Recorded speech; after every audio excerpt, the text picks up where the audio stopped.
फारूक हबीब साहब, start with you. वो कहते हैं वजीर आजम का नाम ही नहीं है जिन्होंने इजाजत दी एक्सपोर्ट की। देखिए, बात यह है कि पाकिस्तान की तारीख है कि चीनी की कीमत जो है वो पहली बार तो नहीं बढ़ी। और मुझे आप ये बता दें कि सबको पता है कि शुगर मिलों के मालिकान जो हैं उनका किन किन के साथ ताल्लुकात हैं। शरीफ खानदान की शुगर मिलें हैं, शरीफ खानदान की शुगर मिलों की एक लंबी लिस्ट है। इसी तरीके से जो ओमनी ग्रुप है उसका किसके साथ ताल्लुक है। और आसिफ अली जरदारी के बारे में, शुगर मिलों के बारे में आपने पूछना है तो सिंध में आप अपना कैमरा लेकर निकल जाएं, आपको लोग बता देंगे वहां पर। और जो बुनियादी चीज है इसके अंदर कि इससे पहले तो कभी कोई कमीशन नहीं बना। एक बात तो वाज़ेह है ना, इससे पहले तो ये किसी को तौफीक हासिल नहीं हुई कि इस मामले के ऊपर जो है वो इंक्वायरी करवाएं।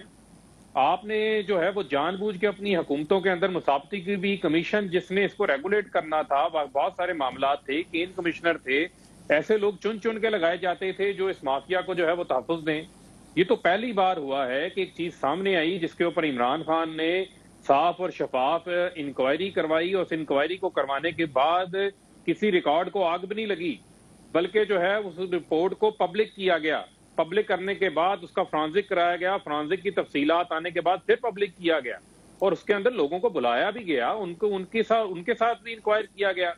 अब जो नासिर अली शाह साहब आज कह रहे थे कि वजीर आला सिंध तो गए नहीं, उसी रिपोर्ट का हिस्सा है जिस रिपोर्ट पे ये कह रहे हैं कि फलाने का नाम होना चाहिए था, फलाने क्यों नहीं बुलाया। उसी मुल्क में ये कह रहे हैं कि 9 अरब रुपए की सब्सिडी जो है वो सिंध हुकूमत ने दी गई है और उसमें मोस्टली फेवर जो है वो दी गई उसको जो ओमनी ग्रुप को दी गई। ओमनी ग्रुप के आसिफ अली जरदारी के साथ क्या मामलात हैं, क्या जाली अकाउंट्स का मामला है, वो आपके सामने है। उसके ऊपर जो है वो रेफरेंसेस कल नासिर हुसैन शाह साहब मेरे प्रोग्राम में थे, मेरी उनसे बात हुई तो वो कह रहे थे वो हमारी गन्ने की एक पेमेंट थी, गन्ने की हमारी वो पैसे आते हैं उससे वो पेमेंट्स जो हैं वो गई हैं। ये गलत तासुर है कि वो ओमनी ऐसे किसी से हमने फेवर ली।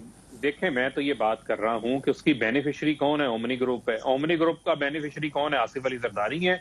ये किसी से ढकी छुपी चीजें नहीं है और ये स्टेट बैंक से बाला इन्होंने जो है वो पेमेंट्स अदा की हैं। अगर इनको इतना चीनी की कीमतों का तहफ़्फ़ुज़ था, मामला थे, तो ये ना देते। दूसरी बात ये कहते हैं, मुझे ये बताएं कि शरीफ खानदान इतनी जो है इनको अवाम की दर्द है कि कीमतें बढ़ गई। भाई आपकी जो है शायद खाकान अब्बासी ने सबसे बड़ी सब्सिडी दी 20 अरब रुपए की और पंजाब हुकूमत ने तो सिर्फ जो है वो 3 अरब की सब्सिडी दी, उसमें से भी 2.5 अरब रुपए की सब्सिडी जो है, सुन लेना, 20 की शायद खाकान अब्बासी ने दी है। उससे पहले 2015 में नवाज शरीफ थे, वो 5 अरब की 2015-16 के अंदर उस वक्त सब्सिडी दी गई है। आज जब थे शायद खाकान, टोटल सब्सिडी इनकी 26.5 अरब रुपया बनती है जो PMLN ने दी है। बुनियादी एक सवाल है जो पाकिस्तान की आवाम पूछती है कि भाई आपने इस सिस्टम को इतनी मेहनत से करप्ट किया है, इस सिस्टम को आप ठीक कर लेते। आज जो है वो आप आके जो है वो बेगानी शादी के अंदर अब्दुल्ला दीवाने का किरदार अदा कर रहे हैं। डॉक्टर साहब आप मुस्कुरा भी रहे हैं, वैसे अमूमन यही होता है कि एक हुकूमत अगर शुरू कर दे उसको ये क्रेडिट तो दें कि उसने चीनी कमीशन पर रिपोर्ट पर देखें यार दोस्तों के नाम भी निकल आए, उनको भी आगे कर दिया। उसके अलावा वो कहते हैं इतने सालों कभी हुआ ये काम और 26 अरब रुपए तो आपके दौर में भी सब्सिडी दी गई थी और साथ में वो पीपल्स पार्टी का भी कह रहे हैं। मैं चॉइस साहब से पूछूंगा उसका जरा योर टेक ऑन। देखिए, इसके कुछ गलत जवाब हैं और कुछ सही जवाब हैं। तो अल्हम्दुलिल्लाह क्योंकि हम अच्छी एक प्रोवोकेशन के साथ प्रोग्राम शुरू कर रहे हैं तो पहले मैं गलत जवाब दे देता हूँ, फिर मैं आपको तहम्मुल से सही जवाब दूंगा। लेकिन गलत और सही जवाब देने से पहले मैं ये रिकग्नाइज करना चाहता हूँ कि ये बड़ी अच्छी रिवायत है कि जो शुगर कमीशन की रिपोर्ट पब्लिक हुई है, ये बड़ी अच्छी चीज़ है और इस तरह की तहकीकात जारी रहनी चाहिए। और अगर हुकूमत ये क्रेडिट लेना चाहती है तो हमें कोई आर नहीं है ये क्रेडिट लेने में, ये बड़ी अच्छी चीज़ हुई है। दूसरी जो अहम बात है, मैं दो गलत बातें आपको कहती हूँ। देखिए, बात ये है, पहली गलत नहीं, बात सही है मगर जवाब गलत है। जो मैं असल फंडामेंटल बात करना चाहता हूँ ये वहाँ से मुझे हटा दे, वो ये है कि इस कमीशन के अंदर आपने क्या किया। आपने खुसरू बख्तियार साहब को एक क्लीन चिट दे दी और उनको प्रमोट भी कर दिया। पहले उनके पास एक निचली वजारत थी, फिर आपने एक इकोनॉमिक्स की जो एक्सटर्नल सेक्टर की वजारत है उनके हवाले कर दी। सवाल ये पैदा होता है कि सबसे बड़े बेनिफिशरी इस वक्त जो इस चीनी की एक्सपोर्ट के थे और सब्सिडीज के थे हमारे तरीन साहब के बाद वो खुसरू बख्तियार थे, तो उनको उनकी कैसे एक्सीडेंटली जिसने सबसे ज्यादा सब्सिडी ली है उसकी एक छोटी मिल को तो देख लिया और बाकी तमाम मिलें जो हैं वो निकाल दी उस लिस्ट में से जिनकी तहकीकात होनी थी। ये तो बात सेंसलेस है, ये तो नहीं हो सकती। आपने इस साल चीनी की कीमत क्यों बढ़ी, उसके ऊपर एक तहकीकाती कमीशन बनाया और जिन लोगों ने फायदा उठाया उनको आपने उसमें से निकाल दिया। चलें, ये सियासी जवाब है जो सही जवाब है, मगर ये फंडामेंटल इशू को एड्रेस नहीं करता। तो अब मैं उसके बाद आता हूं फंडामेंटल इशू की तरफ। सही है।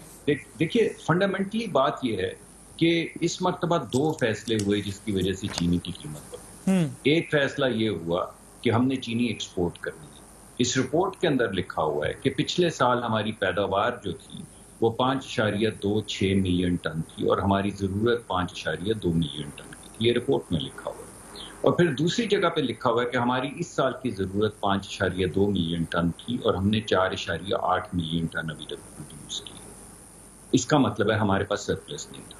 असद उमर साहब ने कहा कि मैंने इस वजह से एक्सपोर्ट की कि हमारे पास 2 मिलियन टन का सरप्लस था। जब असद उमर साहब पेश हुए इस GIT के या जो भी ये कमीशन है उसके सामने, तो असद उमर साहब से उन्होंने पूछा और रजाक दाऊद साहब से पूछा कि आपने कहां से ये अखज़ कर लिया कि 2 मिलियन टन हमारे पास इजाफी हैं जिसकी वजह से आपने एक्सपोर्ट की इजाजत दी। तो उन्होंने कहा हमें तो सूबों ने लिख के दे दिया था, हमें उसको इन्वेस्टिगेट करने की जरूरत नहीं। इसका मतलब है कि आपने वो चीनी एक्सपोर्ट की जो आपके पास मौजूद नहीं थी जिसकी वजह से चीनी की कीमत बढ़ी। अब इसको आप पाक कर दीजिए। इसका जवाब तो कहीं ना कहीं रिपोर्ट में आना चाहिए था ना कि अगर सरप्लस चीनी नहीं थी, आपने तीसरे 5वें सफ़े के ऊपर पिछले 5 साल की जो भी जिक्र आप कर रहे हैं कि शाहिद खाकान अब्बासी साहब ने सब्सिडी दी। शाहिद खाकान अब्बासी साहब के साल में मेरे ख्याल में 7.5 मिलियन टन थी और उससे 1 साल पहले 8-8.5 मिलियन टन थी। आपके पास वो चार्ट पड़ा होगा, अगर आप नंबर्स करेक्ट कर दीजिएगा। तो क्लियर सरप्लस था चीनी का दोनों सालों में जब PMLN ने एक्सपोर्ट की इजाजत दी। अब सवाल ये पैदा होता है कि इस साल जब हमारे पास नहीं था सरप्लस तो एक्सपोर्ट की इजाजत क्यों दी, और अगर दी गई है तो फिर उसके ऊपर तबसरा क्यों नहीं किया गया। अब इस बात को जरा कोने में रख दीजिए। अब मैं दूसरी फंडामेंटल बात की। ठीक।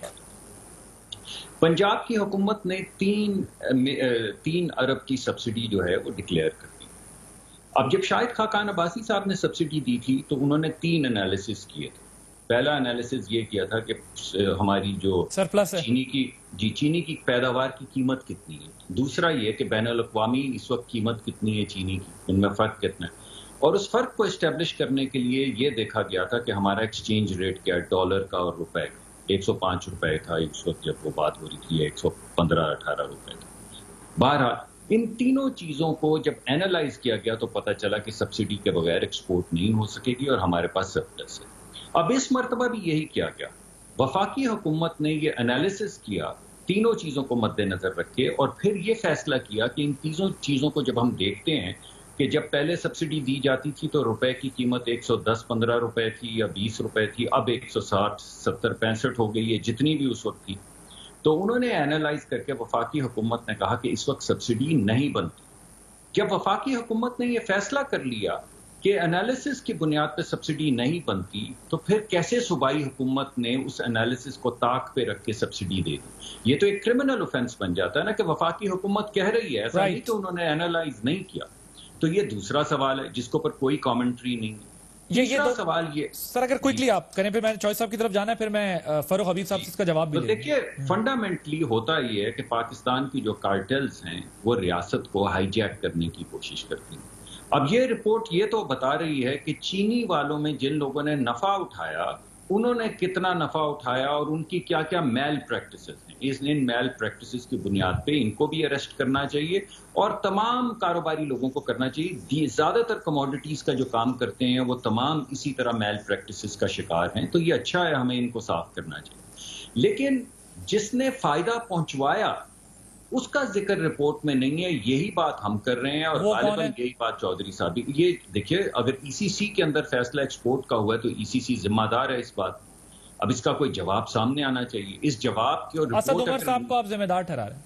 जी, असद उमर साहब और ईसीसी के असल चेयरमैन जो होते हैं वो तो वजीर आजम होते हैं, फिर काबीना ने इजाजत दी, काबीना को चेयर वजीर आजम सर लेकिन उसी में एक आर्गुमेंट ये भी है ना कि अगर वजीर आजम पर ऑपोजिशन ये इल्जाम लगाती है तो वो क्यों इंक्वायरी इनिशिएट कराएंगे, क्यों कमीशन बनाएंगे, बात क्यों ये है, अगर आप गुजारिश कर लो मैं जरा, वो क्यों ये करेंगे? और फिर अभी जो रिपोर्ट के अंदर भी ये कहा गया कि जो कार्टेल है उनके खिलाफ एक्शन जो है वो तो वजीर आजम ने कहा लिया जाए, जिनका हवाला दिया गया है कि एक्सपोर्ट भी नहीं की, रख भी ली, पैसा भी सब्सिडी भी ले ली, महंगी भी बेच दी, तो ये क्रेडिट तो आप दें। अगर एक इंसान खुद करेगा वो अपने ऊपर तहकीकात क्यों करवाएगा? देखिए अब्बासी साहब, ऐसा नहीं हुआ ना। हुआ ये है कि रिपोर्ट ने सिर्फ वो लोग जिन्होंने फायदा उठाया है उनके ऊपर तो उंगली उठा दी, जिन्होंने फायदा उठवाया है उसके ऊपर तो रिपोर्ट साइलेंट है। तो अगर मैं ये रिपोर्ट इनिशिएट करता हूं और वो रिपोर्ट मुझे उसमें से निकाल देती है और कहती है कि मैं आपकी बात समझ रहा हूं, what you are trying to explain, but my point is कि इसको आप टेक्निकल डिबेट से हटके देखें। नहीं, मैं टेक्निकल नहीं कह रहा हूं, मैं आपको ये कह रहा हूं कि अगर वो हेड करते हैं ईसीसी, मैं देखिए हमारा नैब के ऊपर भी यही इल्जाम है। अगर आपने उन लोगों को जिनको रिपोर्ट बनाने को कहा है उनको कह दिया है कि ना मेरा नाम आएगा, ना ईसीसी का आएगा, ना आएगा वजीर आला का, तो फिर ये रिपोर्ट बनाई किस चीज? मैं जरा चौधरी मंजूर साहब से इसका जवाब ले लूं। पकड़ने के लिए, ऑलराइट, ठीक, और शहबाज शरीफ को पकड़ने के लिए। अच्छा, ये दो लोगों को पकड़ने, तो आप वैसे ही पकड़ रहे हैं, आप वैसे ही पकड़ रहे हैं, तो ऐसे भी पकड़ लें, कोई बात नहीं। अच्छा जी चौई साहब। अच्छा देखिए आदिल, ये बात शुरू कहां से हुई थी? जब असद उमर साहब को वजारत से निकाला गया तो उन्होंने असेंबली में खड़े होकर एक तकरीर की और इस कमीशन का मुतालबा किया, आपको याद होगा, जिसमें एक हफ्ते के अंदर 22 रुपए चीनी की कीमत में इजाफा हुआ था। तो उन्होंने कहा था कि ये माफिया है चीनी का, तो इसके खिलाफ तहकीकात होना चाहिए। सो कमीशन बना, जो प्राइस हाइक हुई थी, जो कीमत बढ़ी थी चीनी की उस पे, और अगर वो उसके टीओआरस बने कि ये जो प्राइस हाइक है, ये जो चीनी की कीमत है, इस पे ये कमीशन करे। तो चौई साहब वैसे मैं कथा कलामी की माजरत चाहता हूं, मैं आपको कथा कलामी की माजरत चाहता हूं। चौई साहब लेकिन ये बताएं कि अगर असद उमर साहब ये डिमांड कर रहे थे अपनी हुकूमत में, तो इसका मतलब वजीर आजम का आशीर्वाद उन्हें हासिल था ना। हम इंटेंट को तो चेक नहीं कर सकते सर। नहीं क्या भाई, नहीं, उस वक्त ताजा निकाला हुआ था वजारत से, आप क्यों नहीं समझ रहे? आप सर ये तो देखें ना, मीठा मीठा हब हब, कड़वा कड़वा छू छू तो नहीं हो सकता ना। मेरा दो तीन छोटे आर्गुमेंट्स, और वो नाराजगी कहीं और थी असद उमर साहब की सर। नहीं, जहां पे भी थी, लेकिन वजीर आजम से भी नाराजगी थी। हटाया तो वजीर आजम ने था ना, किसने? मैंने या आपने हटाया था? किसने हटाया था? अगर वजीर आजम कहता कि मैंने ही हटाना, तो कोई प्रेशर ग्रुप हटवा सकता था, सवाल नहीं पैदा होता।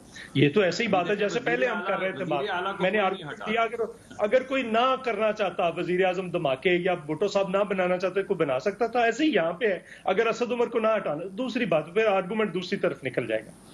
सर वो कुछ लोग होते हैं जिन्हें बचाया जाता है, कुछ लोग होते हैं उनके लिए कह दिया जाता है खैर है, कोई नहीं। नहीं, अगर ये हर हुकूमत में होता है। नहीं, अगर ये नहीं खैर है, नहीं है, कुछ में खैर या अल्लाह खैर होती है, कुछ के लिए लड़ाई लड़ी जाती है सर, ये इतना तो होता है। ऐसा ना करें, मेरी बात सुन लें अगर आप। सर जी चौई साहब, उसमें सिर्फ इतना है कि अगर ये चीनी की कीमत कम नहीं हुई तो मैंने चाटना है इसको, मैंने क्या करना है इस रिपोर्ट को, इस कमीशन को। चीनी की कीमत आज क्या है? 80 रुपए मेरे ख्याल से, 80 रुपए। क्या थी उस वक्त? 55 रुपए। तो जो बातें सामने आई हैं, ये जो तमाशा किया करते थे, अगर आपने उनको बुलाना है, सबको बुलाना है, वो पंजाबी च कहते ना, जिन जेड़ी गल ना करनी उनको चोला मार दो, तो सारे बुला लो ताकि कोई भी गल समझ ना आवे किसी ने। दूसरी बात यह है कि मुझे ये बताएं कि वो शहजाद, क्या नाम है उनका, वो एहतसाब अकबर साहब कह रहे थे, शहजाद अकबर था, सॉरी शहजाद अकबर साहब कह रहे थे, ये ऐसे ही होता है। तो साबुर रहमान भी, वो क्या नाम था, सैफुर रहमान भी, तो साबुर, ये भी वही बन गए। मुसद्दिक साहब को मुस्कुराहट आई आपकी इस बात पर, उनके चेहरे पे। मैं तो गुजारिश कर रहा हूँ, लेकिन पहली बात ये है कि ये कितना तमाशा करते थे। हमने कहा कि ओमनी ग्रुप, जरदारी साहब ने कहा मेरा नहीं है, उनका नहीं आपका है। और यहाँ पे कहा, जब सवाल किया गया उनसे कि वो खुसरो बख्तियार के भाई की मेले खुसरो बख्तियार का बुलाया, वो कहते खुसरो बख्तियार का उसका कोई ताल्लुक नहीं। जब अलीमा खान जरदारी साहब के फ्लैट ढूंढने गए थे अमेरिका, जब अलीमा खान के निकल आए तो पूछा कि आप इमरान खान साहब को बुलाया, वो कहते नहीं इमरान खान का कोई ताल्लुक नहीं है। लेकिन जिस ओमनी में जो ग्रुप की मिले हैं वो जरदारी साहब की है, वो फेक अकाउंट से मुझे क्या एतराज है? मैंने तो कभी किसी को नहीं कहा। आप तय कर ले ना, ये हुकूमत बिल ले आए तो आप सर मैं जरा अगले टॉपिक की तरफ मैंने जाना है, अगर आप quickly argument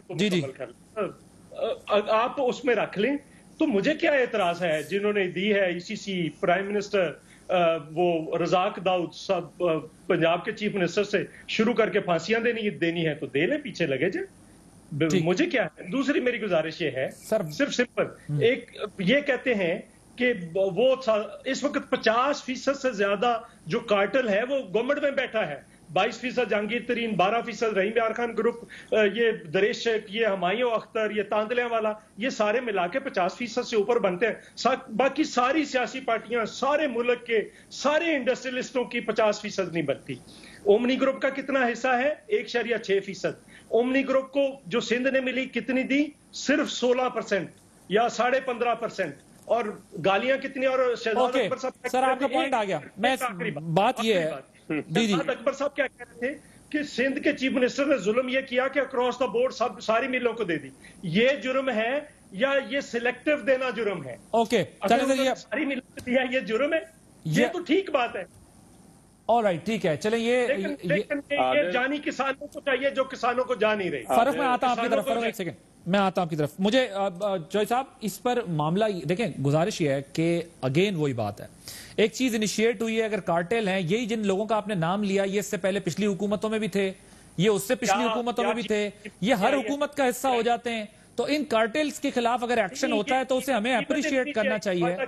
across the board में आपसे इत्तेफाक करता हूं, लेकिन असल मसला यह है कि अगर 80 रुपए चीनी आज भी बिक रही है 40 रुपए वाली, तो हुकूमत का तो ज़ाहिर है इंश्योर कराना है, गवर्नेंस में ही आती है ये चीज, लेकिन वो किसी के कंट्रोल में है ना काम के, सब कुछ होने के बावजूद भी वो अपने हिसाब किताब से ही चीज को बनाने का फायदा क्या, लोगों को क्या फायदा हुआ? ठीक, हाँ ये बात आपकी ठीक है, ये मैं सवाल करता हूं। मुझे जरा फारूक आपको के लिए जरा बात कीजिएगा, फिर मैंने शॉर्ट चलाना जरा तैयार। आदिल, बड़ी बुनियादी चीज है जो पाकिस्तान की आवाम भी समझती है, लोगों को भी समझ आती है। देखें, मुझे बुनियादी सवाल ये है कि अगर इनकी आर्गूमेंट में उस वक्त बाय करता कि अगर आज पीटीआई की हुकूमत ना होती, कोई एक हुकूमत होती और वो तहकीकात करवाती और पता चलता कि जहांगीर तरीन ने या फलां ने जो हुकूमत का हिस्सा थे सब्सिडी ली और इंक्वायरी नहीं हुई, वो भाई ऐसा तो पहले कभी हुआ ही नहीं। ओके, आपको पॉइंट आ गया सर। मैं जरा राइट, आप ये कह रहे हैं कि आपने अपने दौर में अपने ही बंदों को भी उसके अंदर डाल दिया, लेकिन डॉक्टर साहब ने जो पॉइंट्स रेस किए हैं, वो जो पॉइंट्स डॉक्टर साहब ने रेस किए हैं